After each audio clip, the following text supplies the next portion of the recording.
അപ്പോൾ എരുമേലി പേട്ടതുള്ളിലേക്ക് വന്നു കഴിഞ്ഞാൽ അയ്യപ്പന്റെ മാതൃസ്ഥാനീയരായ അമ്പലപ്പുഴ സംഘമാണ് ആദ്യം പേട്ടതുള്ളുക. പേട്ട ധർമ്മശാസ്താ ക്ഷേത്രത്തിൽ അയ്യപ്പന്റെ സ്വർണ്ണത്തിടമ്പ് പൂജിക്കും. ഉച്ചയ്ക്ക് മുൻപ് ആകാശത്ത് പരുന്ത് വട്ടമിട്ട് പറക്കുന്നതോടെ പേട്ടതുള്ളൽ തുടങ്ങും. ശബരിമല സന്നിധാനത്ത് മകരവിളക്ക് ഒരുക്കങ്ങൾ അവസാന ഘട്ടത്തിലാണ്. 2500 പോലീസുകാരെയാണ് സന്നിധാനത്തും പരിസരത്തും വിന്യസിച്ചത്. തീർത്ഥാടകർക്ക് സഹായവുമായി പുതുതായി 350 ജീവനക്കാരെ കൂടി ദേവസ്വം ബോർഡ് നിയോഗിച്ചിട്ടുണ്ട്. ശ്രീജിത്ത് ശ്രീകുമാരൻ എരുമേലിയിൽ നിന്നും അരുൺ പാറയ്ക്കൽ സന്നിധാനത്ത് നിന്നും ചേരുന്നുണ്ട്. ആദ്യം എരുമേലിയിലേക്കാണ്, ശ്രീജിത്ത് ശ്രീകുമാരനിലേക്ക്. Good morning Sreejith. വലിയ തിരക്ക് അനുഭവപ്പെടാനിടയുള്ളത് കൊണ്ട് തന്നെ വലിയ രീതിയിലുള്ളൊരു സുരക്ഷാ ക്രമീകരണങ്ങളൊക്കെ ഏർപ്പെടുത്തിയിട്ടുണ്ട്. കൂടുതൽ നിയന്ത്രണങ്ങളും ഏർപ്പെടുത്തിയിട്ടുണ്ട് എന്ന് മനസ്സിലാക്കുന്നു. പക്ഷേ വല്ലാത്തൊരു ഉത്സവ ലഹരിയിലാണ് ആ പ്രദേശമെല്ലാം എന്ന് നമുക്കറിയാം. എരുമേലി പേട്ടതുള്ളൽ അത് ആ രീതിയിൽ തന്നെയാണ് ഭക്തർ കാണുന്നത്.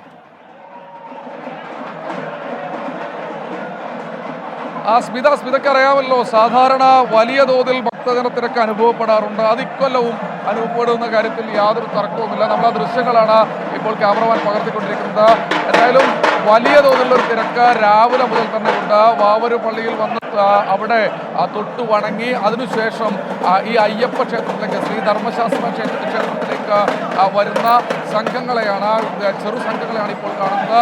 പല ദിക്കുകളിൽ നിന്നായി, രാജ്യത്തിൻ്റെ പല മേഖലകളിൽ നിന്നായി ആളുകൾ ഇവിടെ വന്ന് പേട്ട തുള്ളുകയാണ്. ഇത് കൂടാതെ ഇന്ന് കൃത്യം ഏതാണ്ടൊരു 9 മണിയോടുകൂടി ഈ പേട്ടതുള്ളൽ, അമ്പലപ്പുഴ സംഘത്തിൻ്റെ പേട്ടതുള്ളൽ, നേരത്തെ സൂചിപ്പിച്ചല്ലോ, അയ്യപ്പൻ്റെ മാതൃസ്ഥാനീയരെന്നറിയപ്പെടുന്ന അമ്പലപ്പുഴ സംഘത്തിൻ്റെ പേട്ടതുള്ളൽ ആരംഭിക്കും. അത് അവർ തയ്യാറായി തൊട്ടടുത്ത ദേവസ്വം ഹൈസ്കൂളിൽ തയ്യാറായി നിൽക്കുന്നുണ്ട്. അവർ ഭക്ഷണമെല്ലാം കഴിച്ചതിന് ശേഷം നേരെ വലിയ കോയിക്കൽ ക്ഷേത്രത്തിൽ ആദ്യം എത്തും. അതിനുശേഷം ഇവിടേക്ക് ശ്രീ ധർമ്മശാസ്ത്ര ക്ഷേത്രത്തിലേക്ക് പേട്ടതുള്ളാനെത്തും. ആദ്യം വാവൂർ പള്ളിയിൽ തൊട്ടു വണങ്ങിയതിനു ശേഷം അവിടെ കയറിയതിനു ശേഷമായിരിക്കും ആനപ്പുറത്ത് ഇങ്ങോട്ട് എഴുന്നള്ളുക. എന്തായാലും വലിയ സുരക്ഷാ ക്രമീകരണങ്ങൾ എല്ലാ മേഖലയിൽ നിന്നും ഒരുക്കി കഴിഞ്ഞു. കണ്ടില്ലേ, കുഞ്ഞു മാളികപ്പുറങ്ങളൊക്കെ തയ്യാറായി നിൽക്കുകയാണ്. ഒരു ഉത്സവ ലഹരിയിൽ തന്നെയാണ് നാട് എന്ന കാര്യത്തിൽ യാതൊരു തർക്കവുമില്ല. ഈ മേഖലയിൽ പോലീസിന്റെ വലിയൊരു സുരക്ഷാ സംവിധാനങ്ങളെല്ലാം തന്നെ ഒരുക്കിയിട്ടുണ്ട്. ഈ പോകുന്ന വഴികളെല്ലാം, റാന്നി മുതൽ പോകുന്ന വഴികളിലെല്ലാം തന്നെ ഇതിനകം തന്നെ സുരക്ഷാ സംവിധാനങ്ങൾ ഒരുക്കിയിട്ടുണ്ട്. ഒന്നടിക്കുവോ അണ്ണാ?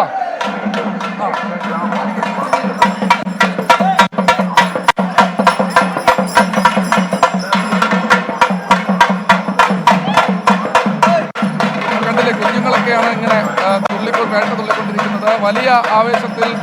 ഇതൊക്കെ ഇതര സംസ്ഥാനങ്ങളിൽ നിന്ന് വരുന്ന അയ്യപ്പ ഭക്തരാണ്. കേരളത്തിൽ നിന്ന് ഇത്തരത്തിൽ പേട്ടതുള്ളി ഇങ്ങോട്ട് പോകുന്ന അയ്യപ്പ ഭക്തരുടെ എണ്ണത്തിനേക്കാൾ കൂടുതൽ ഇതര സംസ്ഥാനത്ത് നിന്നാണ് ഇത്തരത്തിൽ അയ്യപ്പ ഭക്തർ വരുന്നത്. എന്നാലും വലിയ ആവേശത്തോടുകൂടി അതിലപ്പുറത്തേക്ക് ഭക്തിസാന്ദ്രമായി പേട്ടതുള്ളൽ ചടങ്ങ് തുടരുകയാണ്. കൃത്യം ഒരു 9 മണിയോടുകൂടി തന്നെ അമ്പലപ്പുഴ സംഘത്തിന്റെ പേട്ടതുള്ളൽ ആരംഭിക്കുമെന്നാണ് അറിയുന്നത്. ഉച്ചയ്ക്ക് ശേഷം ആലങ്ങാട് സംഘത്തിന്റെ പേട്ടതുള്ളൽ നടക്കും. സ്മിത, ശരി, അരുൺ പാറയ്ക്കലിലേക്ക് കൂടി പോകേണ്ടതായിട്ടുണ്ട്. സന്നിധാനത്ത് നിന്നാണ് അരുൺ ചേരുന്നത്. അരുൺ, ഇത്തവണ അഭൂതപൂർവമായ തിരക്കാണ് ഓരോ ദിവസവും, സാധാരണ തീർത്ഥാടന ദിവസങ്ങളിൽ പോലും നമുക്ക് അനുഭവപ്പെട്ടുകൊണ്ടിരുന്നത്. ഇന്നിപ്പോൾ പേട്ടതുള്ളലിന്റെ ദിവസം സന്നിധാനത്ത് നിന്നുള്ള തിരക്ക് എങ്ങനെയാണ്? അവിടെ ഏത് രീതിയിലാണ് ക്രമീകരണങ്ങൾ? ക്രിസ്ത്യന, സ്മിത, മകരവിളക്കിന് നട തുറന്നതിന് ശേഷം വലിയൊരു തിരക്ക് സന്നിധാനത്ത് അനുഭവപ്പെട്ടിരുന്നു.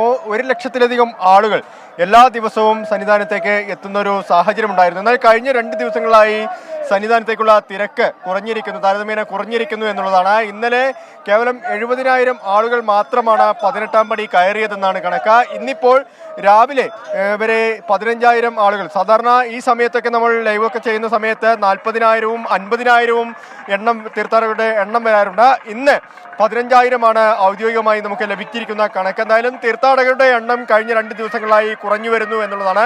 നമുക്ക് ആ ഫ്ലൈ ഓവറൊക്കെ നോക്കുകയാണെങ്കിൽ കാണാൻ സാധിക്കും. ആ ദൃശ്യങ്ങളിൽ ആളുകളുടെ തിരക്ക്, തീർത്ഥാടകരുടെ, അയ്യപ്പന്മാരുടെ തിരക്ക് വളരെ കുറയുന്ന ഒരു സ്ഥിതി ഇപ്പോഴുണ്ട് എന്നാണ്.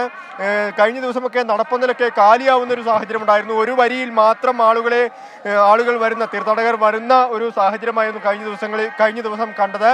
എന്തായാലും ഇന്ന് തിരക്ക് വർദ്ധിക്കും എന്നൊരു പ്രതീക്ഷയാണ് ദേവസ്വം ബോർഡിലുള്ള. ഈ സ്പോട്ട് ബുക്കിംഗ് പൂർണ്ണമായും നിർത്തലാക്കി. മാത്രമല്ല വെർച്വൽ ക്യൂവിൻ്റെ എണ്ണം പരിമിതപ്പെടുത്തുന്ന ഒരു സാഹചര്യം ഉണ്ടായി. അതുകൊണ്ടായിരിക്കാം തീർത്ഥാടകർ കുറയുന്നു എന്ന് ദേവസ്വം ബോർഡ് പറയുന്നുണ്ട്. എന്തായാലും മകരവിളക്കിനോടനുബന്ധിച്ചുള്ള ഒരുക്കങ്ങളൊക്കെ തന്നെ സന്നിധാനത്തും പരിസര പ്രദേശങ്ങളിലും പൂർത്തിയാക്കി കഴിഞ്ഞു. 2500 പോലീസുകാരെയാണ് ഇവിടെ സുരക്ഷയ്ക്കായി നിയോഗിച്ചിട്ടുള്ളത്. മാത്രമല്ല ദേവസ്വം ബോർഡ് പുതുതായി 350ഓളം ജീവനക്കാരെ ഈ തീർത്ഥാടകർക്കുള്ള എല്ലാ സഹായങ്ങളും നൽകുന്നതിന് വേണ്ടി ഇവിടെ നിയോഗിച്ചിട്ടുണ്ട്. ഈ തീർത്ഥാടകർ മകരജ്യോതി ദർശിക്കാനെത്തുന്ന തീർത്ഥാടകർ ഇപ്പോൾ തന്നെ എത്തിക്കഴിഞ്ഞു. സന്നിധാനത്തിന്റെ പല ഭാഗങ്ങളും പാണ്ടിത്താവളത്തൊക്കെയായി ടെന്റ് കെട്ടി താമസിക്കുന്ന ഒരു സാഹചര്യമുണ്ട്. എന്തായാലും ഇങ്ങനെ എത്തുന്ന തീർത്ഥാടകരെ നിർബന്ധപൂർവം തിരിച്ചയക്കേണ്ട എന്നൊരു കാര്യം ദേവസ്വം ബോർഡ് എടുത്തിട്ടുണ്ട്. അതായത് ആരെയും തിരിച്ചയക്കേണ്ട കാര്യമില്ല. ഇവിടെ വന്നിട്ട് തമ്പടിക്കുന്ന തീർത്ഥാടകരെ അവർക്ക് വേണ്ട സഹായങ്ങൾ ചെയ്തുകൊണ്ട് മുന്നോട്ട് പോകാനാണ് ഇപ്പോൾ ദേവസ്വം ബോർഡിന്റെ ഒരു തീരുമാനമുള്ളത്. ഇന്ന് സുരക്ഷാ ക്രമീകരണങ്ങളൊക്കെ വിലയിരുത്തുന്നതിന് വേണ്ടി ദേവസ്വം ബോർഡും പോലീസും സംയുക്തമായി സന്നിധാനത്ത് യോഗം ചേരും. എന്തായാലും എല്ലാവിധത്തിലുള്ള സുരക്ഷാ സംവിധാനങ്ങളും ഈ തീർത്ഥാടകർക്കുള്ള സഹായങ്ങളുമായി ദേവസ്വം ബോർഡും പോലീസും ഫയർഫോഴ്സും ഫോറസ്റ്റിന്റെ വനംവകുപ്പിന്റെയൊക്കെ ഉദ്യോഗസ്ഥരുമൊക്കെ സജീവമായി തന്നെ രംഗത്തുണ്ട്. മകരവിളക്കിന് ഈ കേവലം 2-3 ദിവസം മാത്രമേ ബാക്കിയുള്ളൂ. തീർത്ഥാടകരുടെ എണ്ണം ആ സമയത്ത് വർദ്ധിക്കുമെന്നാണ് ദേവസ്വം ബോർഡ് കണക്കാക്കുന്നത്. സന്നിധാനത്ത് നിന്നുള്ള വിവരങ്ങൾ നൽകിയത്. എരുമേലിയിൽ നിന്ന് ശ്രീജിത്ത് ശ്രീകുമാരനും നമുക്കൊപ്പം ചേരുകയായിരുന്നു. വലിയ തിരക്കാണ് അവിടെ സന്നിധാനത്ത് അനുഭവപ്പെടുന്നത്. സുരക്ഷാ ക്രമീകരണങ്ങളെല്ലാം തന്നെ ഏർപ്പെടുത്തിയിട്ടുണ്ട്.